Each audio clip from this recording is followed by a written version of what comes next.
Subscribe करें और bell दबाएं ताकि कोई खबर रह न जाए।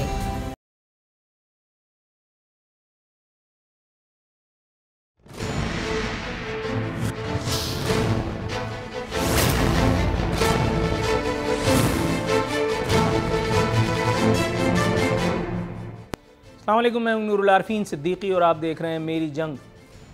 सादिक और अमीन सरकार का एक और अनमोल रतन आज इस वक्त जब आपसे गुफ्तगू की ज़हमत उठा रहा हूँ, मुल्क से गायब है। बताया गया था कि रावलपिंडी रिंग रोड में नाम आने के बाद उन्होंने इस्तीफ़ा दिया क्योंकि उनके ज़मीर पर बोझ था और वो चाहते थे कि शफ़ाफ़ाना तहक़ीक़ात हों, इसलिए उन्होंने अपने ज़मीर की आवाज़ पर लब्बैक कहते हुए और इस्तीफ़ा दे दिया। ये बात हो रही है डॉक्टर प्रोफेसर अल्लामा जुल्फ़ी बुखारी साहब की। सादिक और अमीन सरकार के अनमोल रतन, इन्हीं की बात कर रहा था मैं। आप अपनी टेलीविज़न स्क्रीन पर इनको देख के अपनी आंखें ठंडी कीजिए। खैर से 2 हफ्ते से ज़्यादा अरसा हो चुका है, अब तक वापस नहीं आए। 3 दिन का बयान खुद मैं पढ़ चुका हूँ कि मैं 3 दिन में वापस आ जाऊँगा, लेकिन अगर वो वापस ना भी आएंगे तो क्या हुआ? क्या इससे पहले कोई एक अहम आदमी यहाँ इस सरजमीन पर आपके और मेरे अरमानों का खून करके यहाँ से गायब नहीं हो गया? क्या ये पहला दौर है हुकूमत में जिसमें इस तरह की हरकत व सकनात हो रही हैं? ज़रा थोड़ा सा माजी में लिए चलते हैं। ये लूप्स आपको बेकार लगेंगे, लेकिन चूँकि रिवायतें इसलिए बता देता हूँ। आपको याद है सिंध में एक डिफेक्टो वज़ीर आला हुआ करता था, मुजफ्फर टप्पी। उसने जितना टपटपाया सब जानते हैं। वो किसका मोहरा था ये सबको पता है। झूठ बोल करके, फ्रॉड करके, लिख करके, अपने किसी अजीज़ की बीमारी का बहाना बना करके जितना यहाँ से जो कुछ गुल खिलाने थे वो कर करा करके यहाँ से यूएई चला गया। और आज इस वक्त जब मैं आपसे बात कर रहा हूँ वो वहाँ यूएई में बैठा हुआ मज़े कर रहा है। पहले उसने यहाँ मज़े किए, अब वो वहाँ दुबई में मज़े कर रहा है। तो क्या हो गया? किसी का कुछ बिगड़ गया? किसी को हया आई? किसी को वो आई जो आनी चाहिए थी? नहीं आई। तो फिर मैं इस बात को क्यों बुरा कह रहा हूं? इसलिए कि ये तब्दीली वाली सरकार थी। इसने वो सब कुछ नहीं करना था जो ये कर रहे हैं।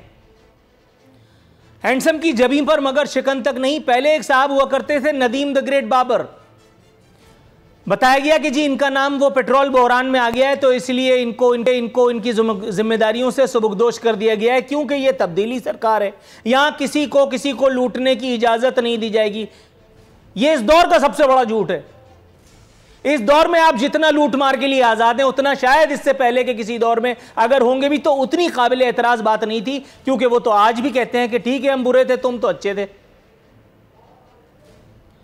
यहां पेट्रोल बहरान होता है तो नदीम बाबर से इस्तीफा ले लिया जाता है। मुबैना खुर्द-बुर्द की बात आती है अद्वियात की कीमतों में तो आमिर कियानी से इस्तीफा ले लिया जाता है, लेकिन आमिर कियानी को फिर खान साहब अपने बराबर में बिठा लेते हैं एज पार्टी का सेक्रेटरी जनरल।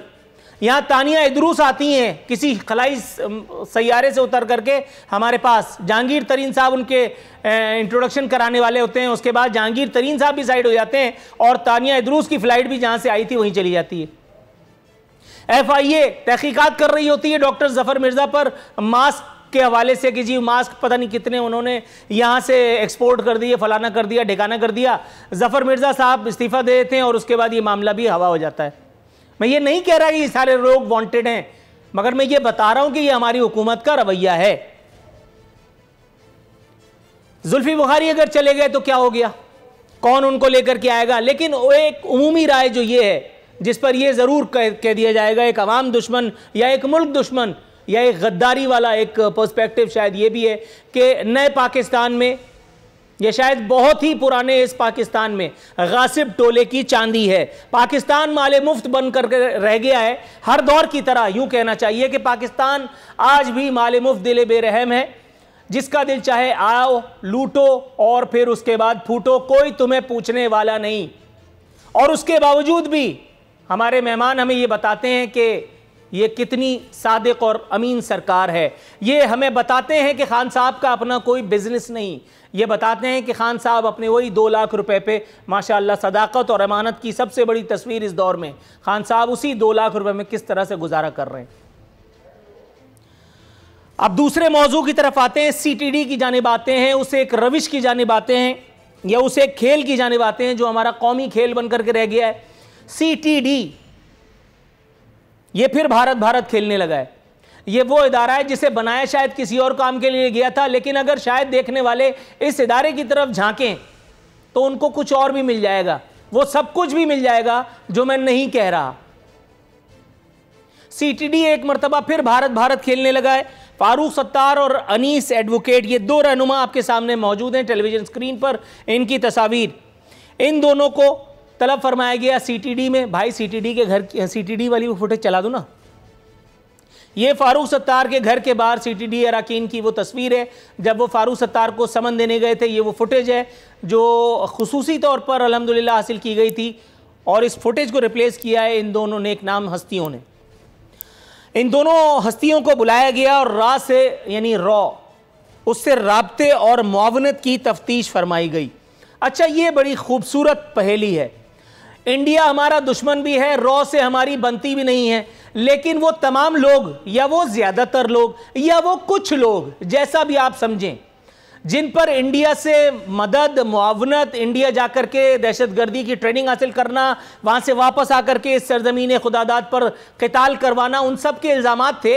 या उनमें से अक्सर जो कभी जनूबी अफ्रीका जाते थे, कभी खैर की शर की उस सरजमीन लंदन जाया करते थे कायदे तकरीब का आशीर्वाद लेने के लिए, वो सब के सब नेक बना करके, नफीस बना करके, वॉशिंग मशीन में डाल करके, उनको पारसाई का तमगा दे करके या तोहमत दे करके और उनसे एक सरकार चलवाई जा रही है।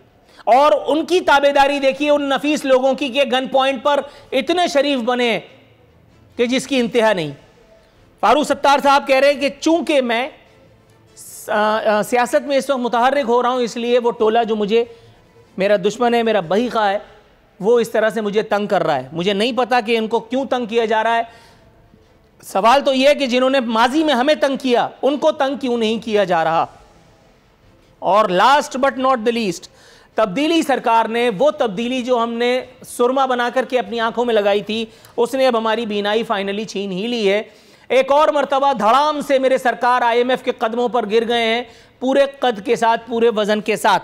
गरीबों की, पेंशनर्स की पेंशन्स पर 7.5% टैक्स के नफाज का IMF का, वर्ल्ड बैंक का मुतालबा जो है वो तस्लीम कर लिया गया है, और आइंदा कुछ रोज़ में शुनीद है कि इसकी बाज़ाब्ता मंजूरी भी दे दी जाएगी।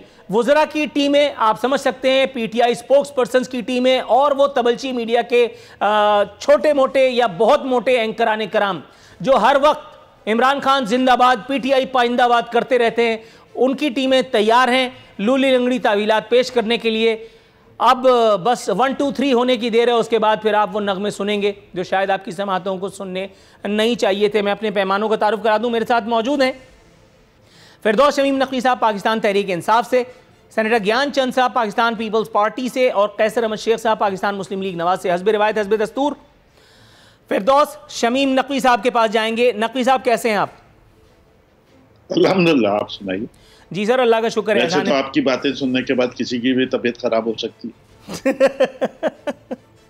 नहीं सर, मैं तो आपको पता है बड़ा बेजर्स आदमी हूँ। मैं सिर्फ जनरल नॉलेज के कुछ सवालात आपसे पूछने का कहा हूँ। सर ये मुझे बताइए कि नदीम बाबर काम पूरा हो गया या शायद काम ले लिया गया, उनको साइड कर लिया गया और मैं तो रहा सादिक और अमीन। उसके बाद फिर अब जुल्फी बुखारी साहब का नंबर आया। मैं ये नहीं कह रहा कि उन्होंने कुछ किया है, कतई मुझे मिसअंडरस्टूड मत कीजिएगा, लेकिन सर आपकी आवाज बहुत कट के आ रही है। आप कहें कि मुझे फोन पे कांटेक्ट कर लें, तस्वीर इससे ले लें, राइट तो सर, शायद आपका प्रोग्राम बेहतर हो। राइट सर भाई। फिरदौस शमीम नकवी साहब को दोबारा ले लीजिए। इस असना में हम जो हैं वो ज्ञानचंद साहब के पास जाएंगे। ज्ञानचंद साहब ऑडियो पे? ठीक है ज्ञानचंद साहब, सर आप मुझे सुन सकते हैं? जी मुझे आवाज आ रही है। ज्ञानचंद साहब, सर ये माजी में जो मैंने बात की थी, सर पहले मेरा ख्याल है माजी से ही शुरू कर लेते हैं। आपको वो याद होगा सिंध के डिफेक्टो वज़ीर आला थे अवैस मुजफ्फर टप्पी, सर कोई खैर खबर है उनकी, या जितना काम उनसे लेना था वो ले लिया गया और अब वो मतलब रावी चैनी चैन लिखता है? कुछ उनके बारे में अगर आप शुनीद दें। देखिए पहली बात तो वो डिफेक्टो नहीं था, वो MPA था और ठट्टा से वो इलेक्ट हुआ था तो उन्होंने अब जो है वो दोबारा वो बिजनेसमैन था, उसने देखा कि भाई मैं अपने बिजनेसेस को संभाल नहीं सकता हूँ, तो वो चला गया है। उसके खिलाफ कोई केसेस, कोई चीज़ें इस किस्म की है नहीं कि वो उसको उस पर इल्ज़ाम दिया जाए। सिंध गवर्नमेंट माशाल्लाह फर्स्ट क्लास परफॉर्म कर रही है। वो हमारी पार्टी के थे, उनकी सजेशंस भी ली जाती थी, उसके मशवरे भी लिए जाते थे।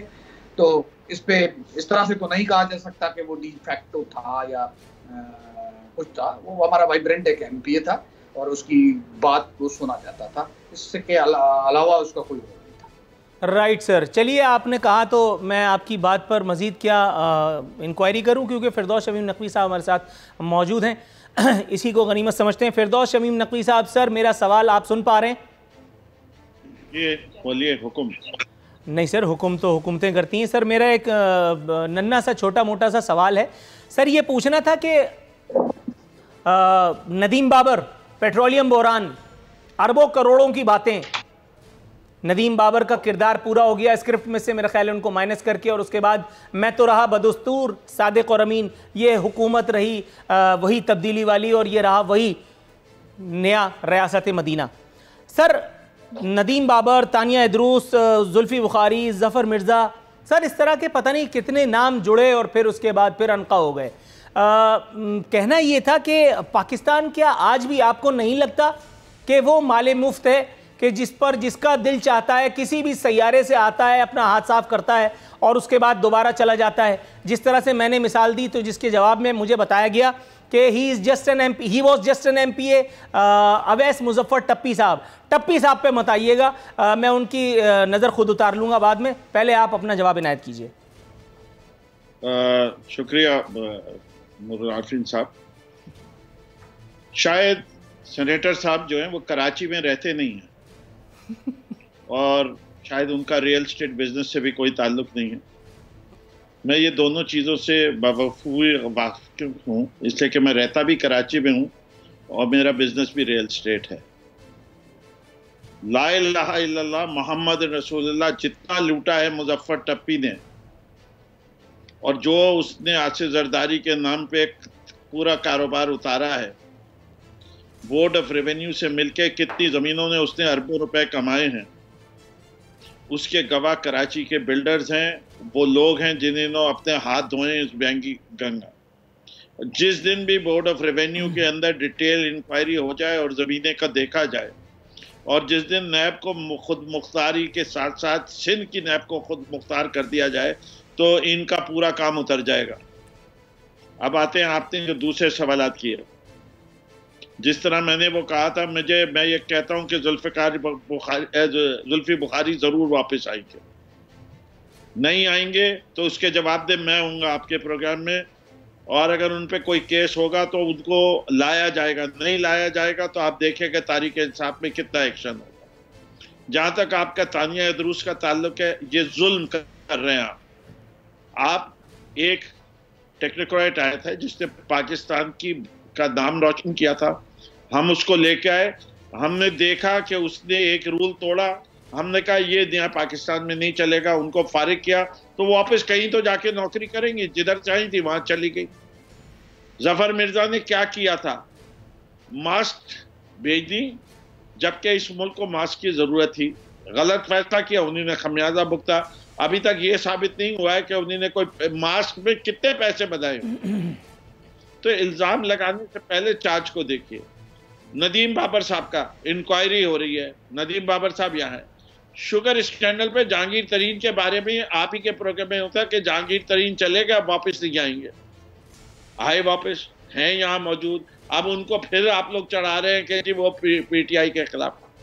बात ये कि हम तो इस बात के ऊपर यकीन रखते हैं कि करप्शन कोई भी करे, पाकिस्तान तहरीक इंसाफ का हो, और अगर हमने उसको छोड़ेंगे तो हम जालिम कहलाएंगे। हम इस मुल्क के साथ जुल्म कर रहे हैं, इस मुल्क के साथ गद्दारी कर रहे हैं, हम तो अपने ऊपर गद्दारी का फतवा डाल रहे हैं। तो ये वो मियार है जिसमें हम चलेंगे और इंशाल्लाह पूरे उतरेंगे। चले सर, ये तो पहला सवाल था। अभी तो यूं समझिए कि बट टुक टुक टुक टुक करके सिंगल डबल लेके अभी तो मैच का आगाज हुआ है। आगे तो अभी पूरी जिसको कहते हैं इनिंग पड़ी है, इंशाल्लाह ताला चांद मारी जारी रहेगी। आप मेरे साथ मौजूद हैं मैं जाऊंगा कैसर अहमद शेख साहब की तरफ।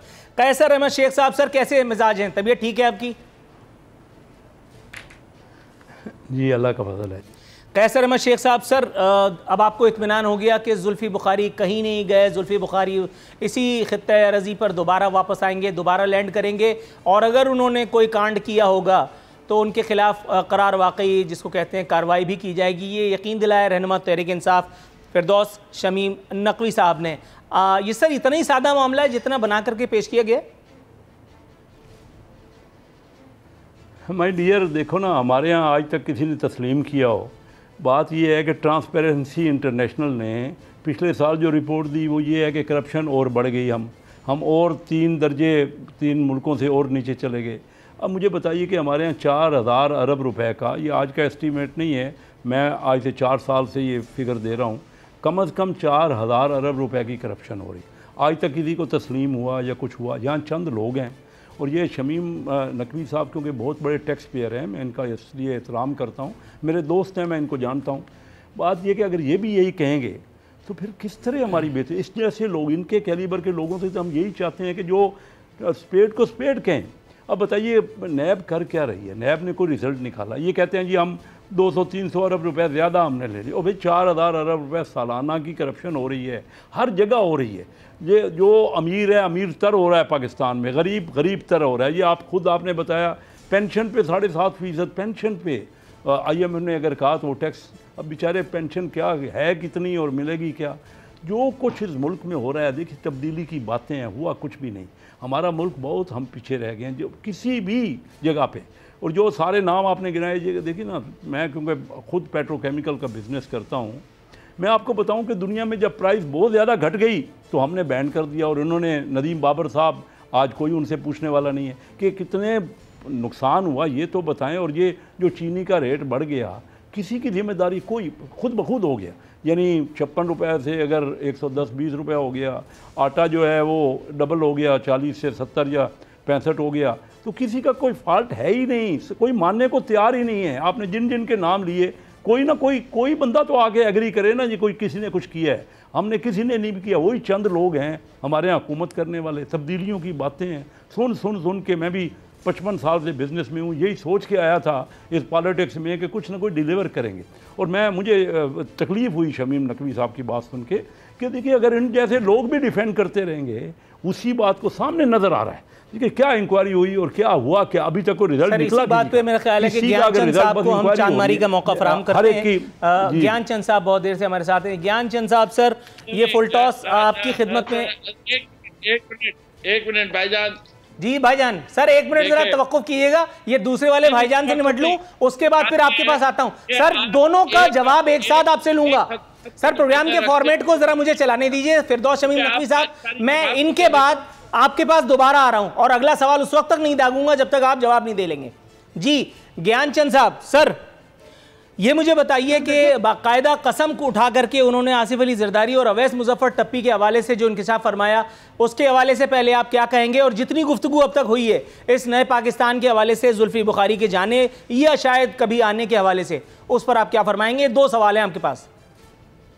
देखिए मैं तो यकीनन उन्होंने ऑन ओथ बात की है, कलमा पढ़कर बात की है, तो उस पर मैं कमेंट नहीं करना चाहूंगा कि जो है तो नैब इनके पास है, वो नैब इंक्वायरी कर ले। लेकिन ऑन ओथ कुछ बातें मैं जरूर इनसे करना चाहूंगा। ये सच बोल लेते हैं, इसलिए उनको लीडर ऑफ अपोजिशन से भी हटा दिया गया है। ऑन ओथ ये कह दें, इमरान खान ने जो बनीगाला की रेगुलराइजेशन की है, ऐसी रेगुलराइजेशन जो बाकी लोगों की सहूलत मौजूद है क्या ऑन ओथ ये कह सकते हैं कि हलीम आदिल शेख जितना लैंड माफिया का करप्ट कोई आदमी और है, या वो किस नंबर पे आता है ये बता दें। ये ऑन ओथ कह दें कि जो दवाइयां महंगी हुई उसमें जो हमारे जिसको हटा दिया गया स्पेशल जो प्राइम मिनिस्टर थे, उन्होंने कोई करप्शन नहीं की। ये कह दें कि जहांगीर तरीन को अली जफर से इंक्वायरी करके नहीं बचाया जा रहा, ऑन ओथ कह दें। कल जुल्फी बुखारी आएंगे तो इनका ही कोई सेनेटर उनकी इंक्वायरी करेगा, या हमारी तरह हमारे जैसे लोगों को जैसे पकड़ा जा रहा है उनको जेल में डालकर बाद में केस बनाए जाएंगे। तो ये ऑन ओथ पे जो बातें कर रहे हैं, आधा सच ना बोले, ये इनको बोलना है, ये जवाबदाह है। हमारी तरह जैसे हम सिंध हुकूमत के जवाबदाह हैं, ऐसे ये भी फेडरल हुकूमत के जवाबदाह हैं ये पार्टी पीटीआई के जिम्मेदार हैं। ये अपनी कहानी सुनाए कि इस महान महंगाई के पीछे क्या है। क्या कम कर्जे लिए गए हैं? पहले से कहीं दुगुना तिगुना जो है कर्जे भी लिए गए हैं, महंगाई भी कही गई है। वो पुराने जो हमारे फाइनेंशियल एडवाइजर्स थे, उनको बिठाकर एक को निकाला, दूसरे को निकाला, तीसरे को निकाला, फिर भी हमारे साथ जो इस महंगाई का तूफान है उससे हम बच नहीं पा रहे हैं। आप लोगों ने तो एक सर्टिफिकेट दे के रखा हुआ है कि ये करप्ट है, ये डाकू है। 3 साल से आपने क्या किया है? सर वैलिड क्वेश्चन है आपका, लेकिन इसका जवाब फिरदौस शमीम नकवी साहब ही दे सकते हैं। इससे पहले कि ब्रेक की कॉल दी जाए तो मैं फिरदौस शमीम नकवी साहब के पास जाऊंगा। Sir all yours. पहली चीज कैसर अहमद शेख साहब, मुझे नहीं समझ में आया कि आपको मेरी किस बात से तकलीफ पहुंची। इससे कि मैं तो वही बात कह रहा हूं कि इस मुल्क में जो आदमी भी चोरी करे, किसी पार्टी से भी हो, उसको बख्शना नहीं चाहिए, चाहे वो मेरी पार्टी का हो, आपकी पार्टी का हो। उसको मुल्क से भागना भी नहीं चाहिए। उसको अपनी पूरी दौलत का हिसाब मनी ट्रेल के साथ देना चाहिए, सिर्फ कागज नहीं लहराने चाहिए। और जब वक्त आए तो कतरी खत नहीं देना चाहिए। ठीक है जी। बात आई पेंशन की। ये जज की पेंशन क्या होती है सरकार? सर पेंशन पे हम अगले मौजू पे बात करेंगे, यानी अगले सेगमेंट में। अभी जब उन्होंने सवाल उठाया है तो मुझे जवाब देने देना। जब वो कहते हैं एक जज की पेंशन 10 लाख रुपए महीना है, उसको ऊपर क्यों नहीं टैक्स लगना चाहिए? जो टैक्स की एग्जम्पशन अमाउंट है उससे कम जिसकी पेंशन होगी उसको नहीं लगेगा। मैं तो इसके भी हक में हूं कि जो इस वक्त मुनाफा बैंकों से आता है उसको भी क्लब होना चाहिए इनकम के अंदर। जो शेयर होल्डर की इनकम आती है डिविडेंड की, उसको भी क्लब होना चाहिए, इससे कि इनकम टैक्स होती है। अब आते हैं इनकी बात के ऊपर। देखिए, एक एक केस लेते जाइए।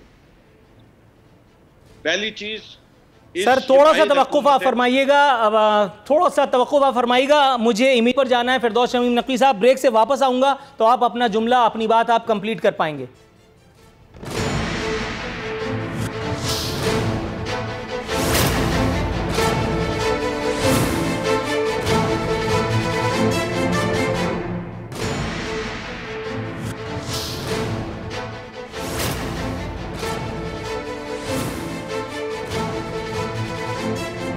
वेलकम बैक नाज़रीन। दस्तूर हमारे मेहमान हमारे साथ मौजूद हैं। जी फिरदौस शमीम नकवी साहब, सर ज़हमत की अज़द माजरत, आप अपनी बात कंप्लीट कीजिए सर। जी, जहाँ तक सेनेटर साहब की बात है तो सेनेटर साहब, आपके सबसे बड़े कायद जुल्फ़िकार अली भुट्टो ने हमूदुर रहमान रिपोर्ट को शाया करने की बात की थी। मैंने तो उसका वर्जन अभी तक नहीं देखा। आपके पास हो तो मुझे भेज दीजिएगा। कितने साल गुजर गए और कितनी दफ़ा पीपल्स पार्टी हुकूमत में आई, वो भी बता दीजिए। कम से कम इस हुकूमत को ये तो दाद दीजिए कि अगर शुगर स्कैंडल की रिपोर्ट थी तो वो शाया की। आपके पेट्रोलियम की बात हुई तो वो रिपोर्ट भी आ गई सामने। जहाज क्रैश हुआ उसकी रिपोर्ट अब जिस पीरियड में कही थी वो आ गई, और उसके ऊपर एक्शन जारी हैं। आपने कहा शुगर रिपोर्ट पे कुछ नहीं हो रहा, तो नैब ने शुगर स्कैंडल को खुद भी उठाया हुआ है, कंपटीशन कमीशन ने भी उठाया हुआ है, एससीसीपी ने भी उठाया है, एफबीआर ने भी उठाया हुआ है।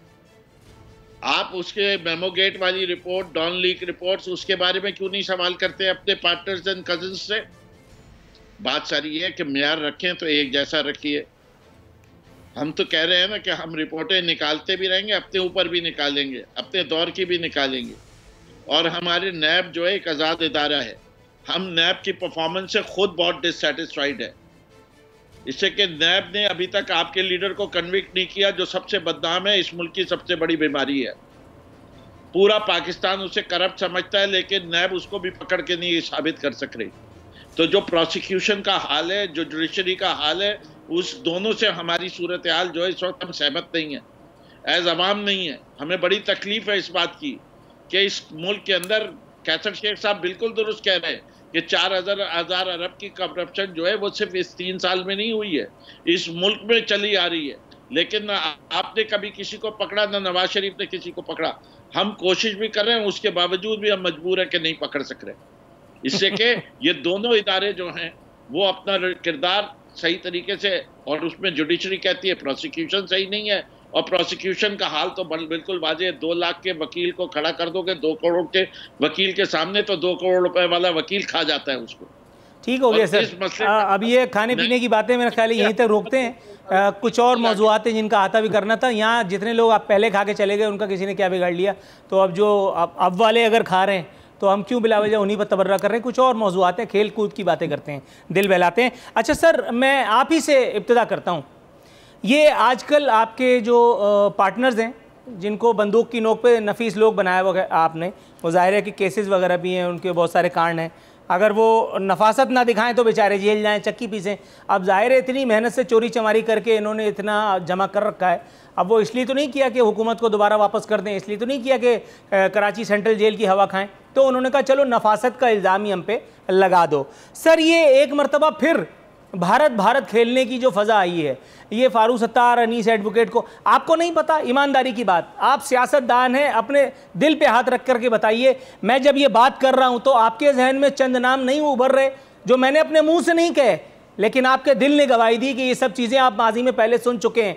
इंडिया से राब्तों का इल्ज़ाम, इंडिया की मदद और मुआवनत का इल्ज़ाम, फिर कुछ और मैं देख रहा था सोशल मीडिया दहशतगर्दों को भी टास्क दिया गया है, किसी के बारे में भी गद्दारी का कोई नया कट्टा खोल दो, जिसको किसी नौकरी से इनकॉम्पिटेंस के इल्ज़ाम में निकाला गया है। वो एक इतना सा है बेचारा, वो जाकर के किसी एक सहाफ़ी को, वो अभी मैं देख रहा था, वो बाकायदा उस पर गद्दारी की तोहमत दर रहा है, हालांकि वो गद्दार नहीं है, वो गद्दार नहीं है, वो सिर्फ रिश्वतखोर है, इतना तो मैं भी जानता हूँ। लेकिन ये गद्दारी का कट्टा खोलने की क्या ज़रूरत है हुजूर? सर, मैं आपसे माजरत के साथ ये कहता हूँ कि मुझे तो नाम फौरन जो सबसे बड़े गद्दार का आता है, जो मेरे शहर से ताल्लुक़ रखता था, जिसने शहर को तबाह किया, वो अल्ताफ़ हुसैन। ठीक है। और उनके पीछे जितनी भी हमारे कौमी इदारे लगे और साबित करते रहे उतना अच्छा है। जो उसके ताने बाने और शाखसाने हैं, उन लोगों पे भी रिसर्च करने में कोई एतराज़ नहीं होना चाहिए किसी को। इस मुल्क के अंदर चाहे वो BLA वाले हों, वो अपनी जंगें ज़रूर लड़ सकते हैं, लेकिन अगर पाकिस्तान के अज़ली दुश्मन भारत के साथ कोई राब्ते कायम करके पाकिस्तान को डिस्टेबलाइज करने की कोशिश करेंगे तो उनके ऊपर पूरी रिसर्च होनी चाहिए, पूरी इन्वेस्टिगेशन। सर, रिसर्च और वो इन्वेस्टिगेशन, वो सारी बातें तो पहले भी एजेंसियां बता चुकी हैं, पहले के मुशर्रफ के दौर तक में ये सारी बातें हो चुकी हैं कि फला रहनुमा बाकायदा वहां गया, वो मिलिटेंट विंग चलाता था, वो सारी बातें तो आ चुकी हैं। क्या आपकी क्या राय है? आपने, वो कहता है वो आपके साथ था, क्या आप इसकी गवाही देते हैं आपके साथ था या नहीं था, कि वो इसलिए उस गवाही पे? तो ये चीज जब तक काउंटर टेररिज्म डिपार्टमेंट उन पे चार्ज ना लगाए, आपकी स्पेकुलेशन ना जाए। अच्छा, मेरी स्पेकुलेशंस हो गई। ठीक हो गया, ये ठीक है। अच्छा, मैं, चलिए सर, आप भी याद करेंगे, अब इसको मजीद नहीं बखानते। ज्ञानचंद साहब, सर, वो जो हम में तुम में भी चाहती वाली बात कर लेते हैं। सर, कभी आपको भी प्यारे थे वो, माजी के नहीं बल्कि मौजूदा नफीस लोग। सर, उस वक्त आपकी भी हुकूमत थी, आपके हाथ में भी जो है वो अनान इक़्तिदार थी, विफाक तक पर आप जो है वो मौजूद थे। कभी खैर से जहमत न हुई मेरे सरकार को कि वो जो मिलिटेंट विंग कराची में काम करता है, वो जो रॉ से ताल्लुकात वाले लीडर्स यहाँ सियासत चमकाते हैं, अल्ताफ़ हुसैन खुद तो नहीं चला रहा था सब कुछ। अल्ताफ़ हुसैन तो सिर्फ माइक पकड़ करके और बातें करने के काम आता था। अल्ताफ़ हुसैन की मदद, मुआवनत करने वाले, दरी चांदनी बिछाने वाले तो सब आज भी यही हैं और कल भी यही थे। सर, क्या ख्याल है, आप अपनी निकम्मापन, अपनी नाअहली को कबूल करेंगे इस एक प्रोग्राम में? देखिए, मुल्क के खिलाफ कौन काम कर रहा है? हमारे दुश्मन मुल्कों की एजेंसीज का कौन एजेंट है? इनको वॉच करने के लिए एक इदारा, हमारे मिलिट्री के इदारे मौजूद हैं और वो उनको वॉच कर रहे थे। अगर कोई, जब उनको ये यकीन हुआ कि अल्ताफ़ हुसैन साहब या उसकी पार्टी के काफ़ी लोग जो हैं वो राह के लिए काम कर रहे हैं, तो उन्होंने एक्शन लिया। जहाँ तक हम सियासी लोग हैं, हमारी हुकूमत का ताल्लुक था, तो MQM वहाँ से एक मैंडेट लेके आती थी। वो सच्चा था, झूठा था, उसके लिए भी एक डिस्कशन की जा सकती हैं कि किस तरह से वो जीत कर आते थे और उनको वोट देने को लोगों को आज़ादी मिल रही थी, नहीं मिल रही थी। तो मैं अपने हिस्से की जिम्मेदारी कबूल करता हूँ। हम इस बात के बिल्कुल ही हक में है कि जब कोई इलेक्शंस जीत आता है, वो इलेक्शंस सिलेक्टेड होकर आए, जैसे भी आए, उसको 3, 4, 5 साल के लिए उस सर्टिफिकेट की बुनियाद पे काम करने दिया जाए। जैसे हम पीटीआई वालों को कहते हैं, आपको जो भी तबाही मचानी है लेकिन आपको 5 साल का वो टाइम पीरियड मिला हुआ है। इस तरह से हमने इकट्ठे काम किया। अब वही लोग अगर पीटीआई वाले बिठा रहे हैं जिनको दहशतगर्द कह रहे थे, सबसे बड़ा दहशतगर्द, सबसे बड़ा डाकू पंजाब का स्पीकर है और ये इत्तेहादी हैं, तो हमें इसलिए है कि वो जहां तक वो इलेक्ट होकर आए हैं और उनका स्टेक बनता है तो ये उनके साथ बैठे हुए हैं, तो उसकी तहमत तो कम से कम ये पीटीआई वाले तो हम पे नहीं लगा सकते हैं। हाँ, हमारी रिस्पॉन्सिबिलिटी थी, हम देख रहे थे वो अच्छा नहीं कर रहे हैं, हम रिपोर्ट कर रहे थे हमारे एजेंसीज को, हमारे लॉ एनफोर्समेंट लोगों को, वो उसको वॉच कर रहे थे और जब उनके पूरे शवाहिद मिले तो एक्शन हुए। ठीक हो गया सर। कैसर अहमद शेख साहब, सर ये गद्दारी का मौसम एक मरतबा फिर आ गया है। अब सीटीडी ने बुला करके और 2 रहनुमाओं को तलबी भी फरमाई है। अच्छा, मैं ऐसे कुछ लोगों को जानता हूँ, अखबारात में बाकायदा खबरें शाया हो चुकी हैं, MQM के सिर्फ MNAs थे, वो MNAs थे, 2 बद्दी की चप्पल में वो आए थे और उसके बाद अब वो जो है वो इतने बड़े बड़े बंगलों में, आलीशान बंगलों में रह रहे हैं। उनके पास कैनेडियन नेशनैलिटी भी आ चुकी है। उनको बाकायदा बुलाया गया था, FIA ने बुलाया, DIA ने बुलाया, फिर PIA ने बुलाया, उसके बाद फिर सब जो है वो सत्तू पी करके सब के सब सो गए। सर आपके ख्याल में अगर कोई कड़क आदमी, अगर कोई खिसकेला आदमी अगर किसी जगह आकर के बैठ जाए, मैक्सिमम कितनी देर लगती है, कितने घंटे लगते हैं उल्टा लटका करके और ये पूछने में कि कौन किसके लिए काम कर रहा है? देखिए, सारी चीज़ें तो अब सबको पता है। जो कुछ कराची में होता रहा, आज से तो नहीं, पिछले 30-35 साल से जो कुछ हुआ, और जो कुछ उसके बाद उनके पे एक्शन, वो सबको सब पता होता है। ये कहना कि किसी को पता नहीं है, अब क्या उसमें मसलियतें हैं, ये मैं तो नहीं समझ सकता। सिंध गवर्नमेंट 13 साल से है, ये आपके उनके नुमाइंदे सेनेटर साहब यहाँ तशरीफ़ रखते हैं, वही उनको सबसे इल्म होगा ना कि सिंध के लॉ एंड ऑर्डर का जो कुछ होता रहा, जो हम लोग भुगतते रहे, जो बिज़नेस कम्युनिटी ने जो सेक्रीफाइस किया, जो बोरी बंद लाशें हुई। मेरी अपनी फैमिली का मैं आपको बताऊं कि मेरी साली का बेटा, वो उसका वहाँ तशद्दुद से उसको मार दिया गया। मेरा अपना एक कज़न का जो है बेटा। तो ये क्या करें हम यहाँ, क्या और होता क्या, उसका कोई रिज़ल्ट तो निकला। अब आप कहते हैं फिर वही लोग हैं और उनके ख़िलाफ़ वही साजिशें हैं और यानी उनके ख़िलाफ़ वही इल्ज़ामात हैं। तो ये कैसे ठीक होगा? मेरी समझ में तो नहीं आ रहा कि हम तो इतना अरसे से ये देख रहे हैं तो कोई तब्दीली नहीं है जी। अगर तब्दीली होती है तो टेम्परेरी होती है, फिर वही मामला शुरू हो जाते हैं। तो कोई ना कोई फ़ैसला तो सबको, ठीक है, लॉ एंड ऑर्डर जो एजेंसीज हैं जो उनको करना है, कुछ जो हुकूमतें हैं, मकामी हुकूमतें हैं, उनको फ़ैसले करने हैं। और अगर नहीं फ़ैसले कर सकते तो आवाम को सोचना है कि वो किन को इलेक्ट करते हैं और आवाम के सामने तो जाते हैं। लेकिन अभी तब्दीली सरकार ने सारी ये बातें की, गवर्नमेंट है ना, इवेंचुअली तो फेडरल गवर्नमेंट के पास सारे इख्तियारात हैं।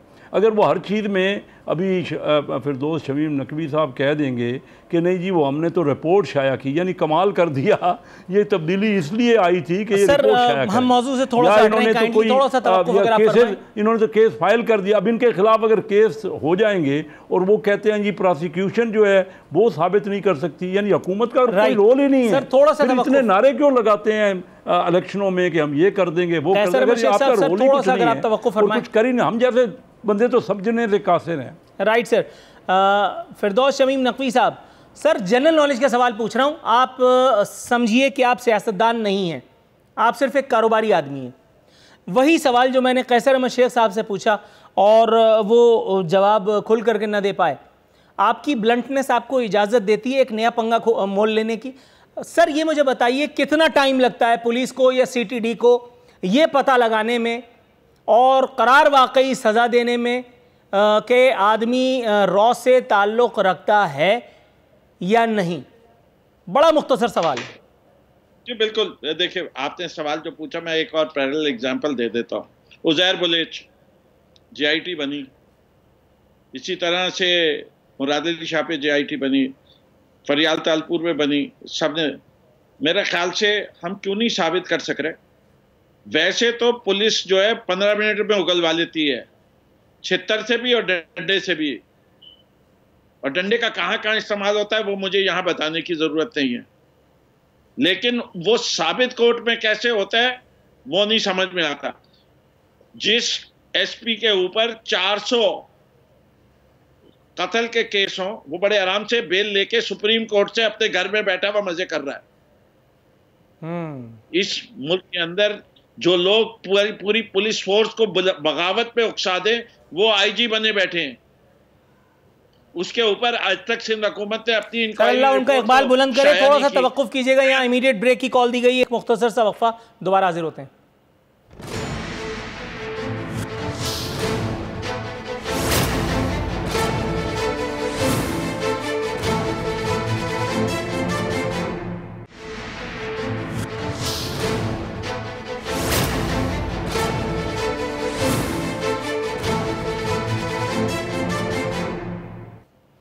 वेलकम बैक नाजरीन। बस्तूर हमारे मेहमान हमारे साथ मौजूद हैं। फिरदौस शमीम नकवी साहब, आपकी इजाज़त से, क्योंकि आपका इनिशियल वर्जन तो आ चुका था ये पेंशन वाले मामले पर, मैं कैसर अहमद शेख साहब के पास जाऊंगा। कैसर शेख साहब, सर जस्टिफाई तो कर डाला है फिरदौस शमीम नकवी साहब ने भी पेंशन्स पर, और उन्होंने जो सहारा लिया है, जिस मिसाल का उन्होंने जवाज़ दिया है, उसे देख करके सुन करके इंसान का, जिसको कहते हैं कि ब्लड प्रेशर या तो ऊपर चले जाता है या तो फिर नीचे चले जाता है। वो उन मौसूफ की बात कर रहे हैं जिन्होंने खान साहब को सादिक और अमीन करार दिया और उसकी पादाश में उनको 10 लाख रुपए माहाना पेंशन दी जा रही है। इतना बड़ा अजर उनको दिया गया, अब उसके ऊपर जवाब दिया जा रहा है कि अब अगर उस पर पेंशन पर इतनी पेंशन है तो उस पर क्यों ना टैक्स काटा जाए। हुजूर, टैक्स काटने के लिए आपको मीडिया के उन काली भेड़ों के नाम नज़र नहीं आते कि जो बाकायदा प्रोपेगंडा सेल चला रहे हैं, जो बाकायदा इमरान खान को इमरान खान रहमतुल्लाह अलैह बना रहे हैं। हालांकि इमरान खान को इसकी ज़रूरत नहीं है। वो एक सहाफ़ी जो बैठ करके सिर्फ अपनी मादरी ज़बान, अपनी भाषा के बुनियाद पर किसी एक पार्टी के प्रोपेगंडे का हिस्सा बनता है और उसको ट्वीट करता है, उसका मीडिया सेल, उसका मीडिया एडवाइज़र। आँख के अंधे और कान के बहरे को भी ये सब कुछ समझ में आ रहा है। वो सिविल सर्जन्स, वो डॉक्टर्स, वो वकला जो अभी तक टैक्स नेट में नहीं आए, उनकी गर्दन पर हाथ डालने के बजाय इस मर्तबा भी इस एक तब्दीली सरकार को भी गरीब की पेट नजर आई थी लात मारने के लिए। सर, ये जब ऐसा लगा पेंशन पर 7.5 टैक्स लगाने के जरिए हुकूमत एक मर्तबा फिर हमारे सियासी, हमारे माली आकाओं, IMF के सामने सरेंडर करने जा रही है। जी देखिए, ये बिल्कुल बुदा आर्गूमेंट है। ये कोई इसमें देखें, हमारे यहाँ जो ज़्यादातर पेंशन हैं वो तो छोटी छोटी पेंशन हैं जो कि रिटायर्ड हुए लोग, और उस पर देखिए ना, जो इन्फ्लेशन है, जो महंगाई में हर साल इजाफा हो रहा है, वो इस साल भी फूड इन्फ्लेशन तो 15 से 20% हो गया, और वैसे कोर इन्फ्लेशन भी 10% के करीब है, 9 से 10%। तो वो इजाफा भी हो जाता है, तो उस पर पेंशन तो उतनी बढ़ती नहीं है, और फिर उसको 7.5% टैक्स, यानी कि वक्त के साथ साथ तो पहले उनकी पेंशन की परचेजिंग पावर कम हो रही है, उसकी क़ुव्वत ख़रीदारी उसमें कम होती है, कम चीज़ें वो अफोर्ड कर सकते हैं। ऑलरेडी हर साल तो वैसे कमी हो रही है, उसके बाद ये 7.5% टैक्स मैं समझता हूँ बहुत बड़ा जुल्म है। और ये उन लोगों की पेंशन है जो कि ज़्यादातर इतनी बड़ी तनख्वाहें नहीं हैं। अगर कोई बहुत बड़ी तनख्वाह है तो उसमें तो मेरे ख्याल में तो पहले ही टैक्स कटता होगा, क्योंकि टैक्स का जो जिस तरह किसी पे कटना है वो तो ऑलरेडी कटना है। वो तो टैक्स चाहे पेंशन का हो चाहे तनख्वाह का हो, वो टैक्स तो पहले ही, ये एडिशनल टैक्स 7.5% और उन लोगों पे लगाया जा रहा है जो कि मैं समझता हूँ कि टैक्स नेट पे जो जिनका टैक्स जो है उतना नहीं बनता, या उनको उतना इंक्रीमेंट नहीं मिल रहा, जो सालाना महंगाई में इजाफा हो रहा है उतनी उनको इंक्रीज़ नहीं, उसमें आमदनी में तो नहीं मिलती, वो पेंशन तो उतनी की उतनी बरकरार है या मामूली उसमें इजाफा होता है। तो उसके से उसका बहुत बड़ा जुल्म है उन लोगों पे जो ये पेंशन, और IMF को ये ज़ोर नहीं देना चाहिए। हमारे यहाँ तो पहले ही गरीब तबका और दरमियाना तबका ख़त्म हो गया, पिस गया है। उनकी जो हालत है, हम जाके देखते हैं अपने इलाकों में, बहुत पैसा बनाया इस बार अमीर लोगों ने, उनके ऊपर वही एवेन्यूज़ ढूंढे।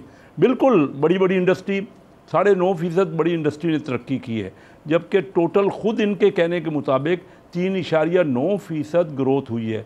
तो 9.5% तो बड़ी इंडस्ट्री ने ग्रोथ की है। तो छोटी इंडस्ट्री, छोटा काश्तकार, छोटे लोगों ने, SMEs ने जब निकाल देंगे आप, टोटल तरक्की है 3.9, उसमें से इंडस्ट्री की तरक्की है 9.5%, तो फिर छोटा तो बिल्कुल ही ज़ीरो पे चला गया, उसकी तो कोई तरक्की नहीं है, वो नहीं बढ़ रही। ना SMEs बढ़ रहे हैं, ना छोटी इंडस्ट्री, ना छोटा काश्तकार, ना तनख्वाहदार तबका, उन सब की ग्रोथ नहीं हुई। तो अगर आप उस पे पेंशन पे इतना जालमाना टैक्स लगाएंगे, मैं ये समझता हूँ कि ये नहीं कबूल होगा और हम बजट पे इसकी मुखालफत करेंगे। सर बस अल्लाह ही आपको अजर देगा, हमारी तो हस्ती क्या है। लेकिन फिरदौस शमीम नकवी साहब बड़ी कहर आलूद निगाहों से टेलीविज़न स्क्रीन को देख रहे थे। वो तो शुक्र है टेलीविज़न स्क्रीन ढीठ साबित हुई, वरना वो पारा पारा हो जाती है उनके कहर से। सर वो जो मैंने एक तजवीज़ दी थी, बिला वजह में हवाई फायर किया था, हालांकि होना वाना तो कुछ नहीं, उसमें एक और चीज़ आप शामिल कर लें। ये जो कोरोना का स्वांग रचाया गया है, हालांकि वो बीमारी अपनी जगह मौजूद है, मैं किसी और जानिब इशारा कर रहा हूँ। कोरोना के जो हैंडलर्स हैं, हमारे मकामी हैंडलर्स, जो कभी चूल्हे की आंच की तरह इसकी शरह में इजाफा कर देते हैं और कभी जब हम लोग घर पहुँचते हैं तो इसमें कमी ले आते हैं। कभी दबा करके शॉपिंग होती है और वो कहते हैं कि कोरोना पे जो है वो अब फ़र्क पड़ा है, और कभी जो है वो लॉकडाउन के ज़रिए हमें मारने पर तुले रहते हैं। सर मैं ये कह रहा हूँ, ये एक तजवीज़ दे रहा हूँ कि अगर पिछले चोरों चमारों के बाद अगर थोड़ा सा दायरा तफ्तीश का और बढ़ा दिया जाए और ये कोरोना हैंडलर्स जो भी हों, जिस इदारे से भी हों और जिस सियासी जमातों से भी हों, अगर उनके ज़ाती अकाउंट्स या उनके मुलाजमीन के, उनके चाचे मामों के अकाउंट्स को भी चेक कर लिए जाए, तो क्या मज़ीद कुछ अफाका होने की बेहतरी की कोई इम्कान है आपके ख्याल में? दो हिस्सों में आपका जवाब देता हूँ। पहली चीज़ तो मैं एक आपको एश्योरेंस दे दूँ कि जो लोग पाकिस्तान में इनकम टैक्स के लेवल से नीचे हैं, चाहे उनको पेंशन के ज़रिए पैसे मिलते हों, चाहे किसी और ज़रिए से मिलते हैं, उन पे कोई टैक्स नहीं लगेगा। ये कैसर शेख साहब बखूबी जानते हैं, मुझसे, मैं इनकी इज्जत करता हूँ। ये understands business very well and taxation very well. लेकिन इस वक्त वो सच बोल नहीं रहे। वो लोग एग्जेम्प्टेड रहेंगे टैक्स से। कोई ये नहीं है कि जिस आदमी को पेंशन के ज़रिए 3 लाख रुपए मिलते हैं और जबकि हद टैक्स की 4 लाख है या इस दफ़ा बढ़ा दी जाएगी वो हद, तो उसके ऊपर उससे 7.5% काटा जाएगा। बिल्कुल ऐसा नहीं। जहाँ तक आपके दूसरे सवाल का ताल्लुक है, सबसे ज़्यादा अय्याशी तो करा दी सरकार ने पुलिस वालों की, ख़ासतौर पे सिंध के। इससे कि पुलिस वाले ने दब के पैसे कमा रहे हैं, दुकान खोलने के पैसे लेता है, बंद करवाने के पैसे लेता है, कुर्सियां उठा के ले जाने के पैसे लेता है, हर तरीके से वो आवाम को लूट रहे हैं। बिल्कुल है। और उनकी ईद हो गई है, चाहे वो ईद का मौसम हो या ना हो। और जहाँ तक वैसे ताल्लुक है कोरोना को हैंडल करने के लिए, तो हमें बड़ा फख्र है इस बात के ऊपर कि हमने जिस तरह इसको हैंडल किया है, उसके अंदर हम दुनिया के 5 बेहतरीन मुल्कों में आते हैं। इसमें अल्लाह का करम भी है और हम इस बात के ऊपर फ़ख्र भी करते हैं कि हमारी जो हैंडलिंग है वो सारी दुनिया सराह रही। नहीं, वो तजवीज़ कहाँ गई? मतलब उसको आप सिरे से पी गए? जी, तजवीज़ क्या, मैं तो आप 100% एग्री करता हूँ। नहीं, आप अपने मुँह से कम हुकूमत से डिमांड तो कर दें। हुकूमत आपकी तो यकीनन सुनेगी, मुझे अल्लाह मारे को कौन पूछता है। लेकिन कल ये प्रोग्राम नहीं कीजिएगा कि लोगों की प्राइवेसी को इन्वेड कर दिया है। अरे नहीं सरकार, मैं तो सबसे पहले अपना नाम पेश करता हूँ। प्राइवेसी क्या होती है? प्राइवेसी चाहिए तो जाओ गांव देहात में गोठ में जाकर के रहो, हल चलाओ। अगर प्राइवेसी चाहिए तो, अगर कुछ पाया है तो उसकी कीमत भी होती है, फिर वो सरकार को दो। मैं तो उन लोगों में से हूँ। मतलब ये प्राइवेसी वगैरह का नाटक क्या है? जहाँ बड़ा कमाल का काम होता है, यहाँ बड़ा कमाल का काम होता है, मलिक रियाज से पैसे लो और वापस सरकार को दे दो। सरकार ने जमीन दी थी, जुर्माना लगा और उसी सरकार को पैसे मिल गए जिसने उनको जमीन दी थी। अब ऐसे कमालात का तो मैं जुडिशरी का क्या करूं? नहीं सर, ये जो कट्टा आपने खोला है इसे आप ही बांधेंगे। बहरहाल मैं इस घेरे में आपके इस झांसे में आने वाला नहीं हूँ। मैं 100 मीटर दूर भी जो है ना आने वाला नहीं हूँ इसे एक बहस में। सर आपके क्लोजिंग रिमार्क्स 30 सेकंड्स में। कैसर अहमद शेख साहब, इस बात को आपने नहीं सुना, कोई और बात कीजिए। मौसम की, सितारा सपना लॉन के फजाइल बताइए, कुछ और कोई शेर वेर सुनाना है तो सुना दीजिए। 30 सेकंड्स। 30 सेकेंड में तो यही मैं ख्वाहिश कर सकता हूँ और दुआ कर सकता हूँ कि हम सबको सच बोलें हम, और जो हम वादे करते हैं, जो हमने तब्दीली की बातें की थी, वो ज़रूर तब्दीली आए इंशाल्लाह। कोशिश हो, हम तो इस हुकूमत के खैर खां हैं और दुआ गो हैं। ये कहते हैं खुशहाली आ रही है, अल्लाह करे आम आदमी को कोई पहुँचे। अभी तक तो ये मुझे बता देना कि कोई चीज़ किसी में नज़र आ रही है, आम आदमी को भी कोई उसकी ज़िंदगी में भी कोई बेहतरी आई है? चले सर, ये तो आपने एक नया पेंडोरा बॉक्स खोलने की जानिब इशारा किया था। हालांकि कंस्ट्रक्शन लेबर तो डबल हो गई है। हाँ देखिए, ये अब फाइनेंशियल उन्होंने कोई बम मारा है जो मेरे सर के ऊपर से गया है। आप समझें और आपकी बातें। नाज़रीन, ये था आज का प्रोग्राम। कैसर आप अहमद और फिरदौस शमीम नकवी साहब, आपकी मौजूदगी का शुक्रिया। नाज़रीन, इंशाअल्लाह ताला अगले हफ्ते बशर्ते ज़िंदगी फिर मुलाकात करेंगे। फ़ी अमान अल्लाह।